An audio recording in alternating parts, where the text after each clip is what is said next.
श्री रामानन्दादि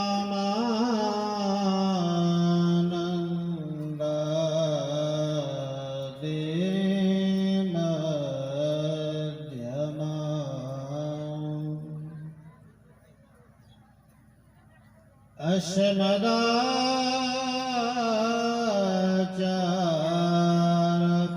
अस्मदाचार्यपर्यन्ता वन्दे गुरु परम्परा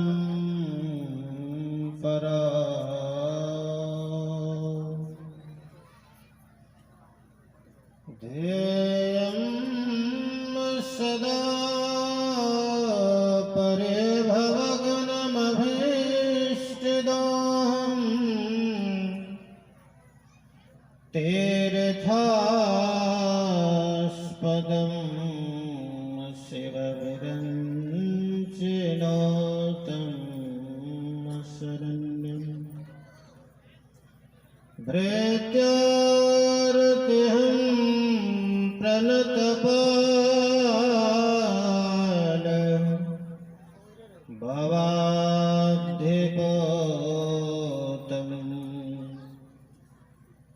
वन्दे महापुरुष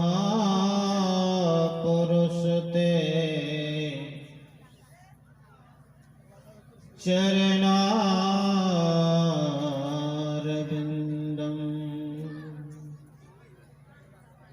वन्दे महापुरुष ते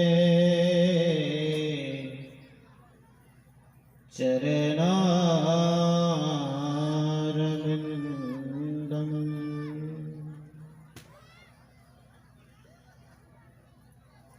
भक्तवांछा कल्पतरु गुरुदेव के पावन चरणों में कोटिशः दंडवत। मंचस्थ श्रद्धेय कमलानंद बाबा, समस्त साधु समाज, आए हुए समस्त ग्रामीण बंधुओं, माताओं एवं बहनों, 2 मिनट ताली बजाएं और कीर्तन गाएं। हाथ जो है चादर के भीतर है, 1 मिनट 2 मिनट बाहर करना है। थोड़ा गर्मी भी आ जाएगी, मस्ती भी आ जाएगी, आलस भी भाग जाएगा, हलचल भी शांत हो जाएगा। जय जय राम, जय जय राम, जय जय राम कहो, जय जय राम, जय जय।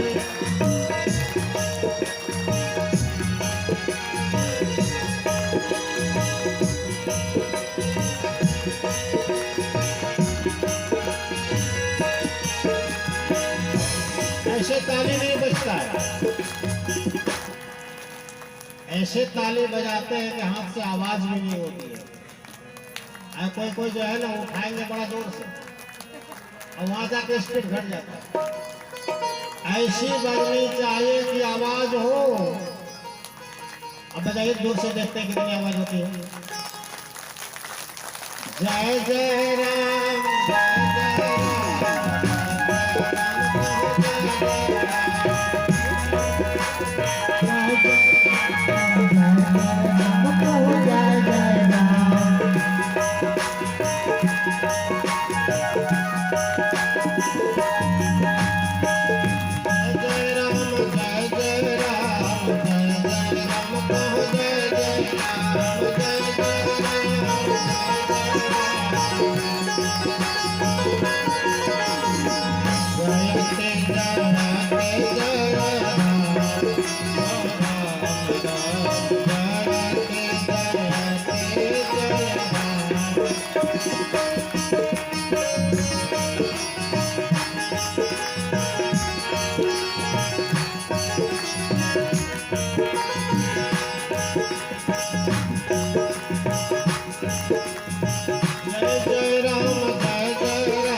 सब कोई नहीं बोलिएगा, फिर थोड़ा देर के बाद बुलवाएंगे, बारी बारी से, पहले हम उसके बाद आप। बड़ी मस्ती में सब बजाए गाए, ये भगवान का नाम है। और परम सौभाग्य की बात है,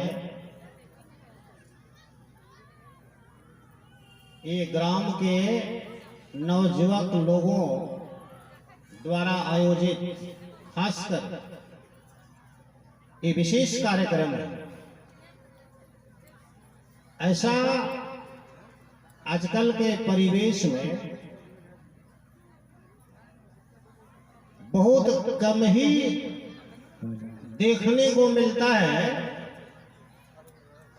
कि नौजुवक लोग सत्संग पर ज्यादा ध्यान दें, ऐसा बहुत कम मिलता है। मैं एक जगह गया था राम कथा करने, भागलपुर जिला की बात है। राम कथा में गया था तो गांव तो लगभग 1000 लोग, उस गांव में 1000 घर है, लगभग 1000 मकान है, जनसंख्या तो 10,000 से ज्यादा हो। ये समस्या बंद नहीं होगी क्या? बैठा तो ढेरी है, लेकिन पता नहीं कोई सुनता ही नहीं लोगों की बात। लाठी देना पड़ेगा। पुलिस के हाथ में जब तक लाठी नहीं होगी ना, कोई नहीं डर मानेगा। श्री सदगुरु महाराज, धारा टूट जाती है, इतना बेर बोला जाता है, सब वेद वेदांत का ज्ञान रहेगा, लेकिन समझिए, एक बात में बताएंगे फिर। अभी मैं क्या बोल रहा था, धारा टूट गई, क्या बोले? हाँ, राम कथा भागलपुर के जिले में गया था। हजारों लोगों की जनसंख्या है, लेकिन सुनने के लिए लगभग 100-150 लोग आते थे, और उसमें 95% बूढ़े लोग होते थे, है ना।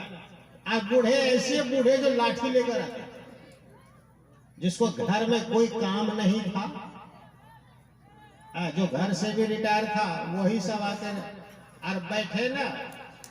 100 में से 90 आदमी गया, कोई बैठा है तो कुछ होश ही नहीं है, टांग फसार दिया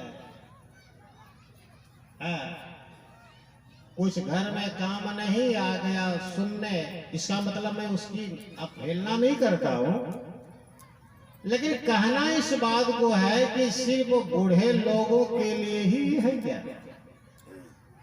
अक्सर नौजुवक युवतियां कहेंगी, है बाबा, है तो बूढ़ा लोगों का काम है, हम लोग तो अभी जवान है, मौज मस्ती, अभी खाने पीने, रंग रसिया का जिंदगी अभी है, अभी से भजन करें, अभी से ध्यान सत्संग, अभी तो बस क्या क्या करने के लिए बाकी है। बहुत कम लोगों का ही ध्यान जाता है, खासकर अभी के समय में धर्म क्षेत्र में बहुत कम लोगों का ख्याल जाता है। आज जो जाता है जिसका ख्याल, वो बड़ा सौभाग्यशाली होते हैं, है ना। आप देखिए, हजारों लोगों की जनसंख्या होती है सत्संग सुनने में, हजारों छोड़िए, लाखों लोगों की उपस्थिति होती है अखिल भारतीय सत्संग में, लेकिन पुलिस का जरूरत नहीं है, कहीं प्रशासन की आवश्यकता नहीं होती है, लेकिन ऑर्केस्ट्रा ड्रामा हो, 100-200 आदमी में भी मार दंगा हो जाता है, मारपीट हो जाता है, कितनी बोतलें आती है। सीखना तो क्या है, सब असभ्य व्यवहार चलता है। अभी आप न्यूज में अक्सर सुनते होंगे, हमारे यहाँ की संस्कृति हम शास्त्र पुराण के द्वारा साधु महात्मा विद्वान लोग समझाते हैं,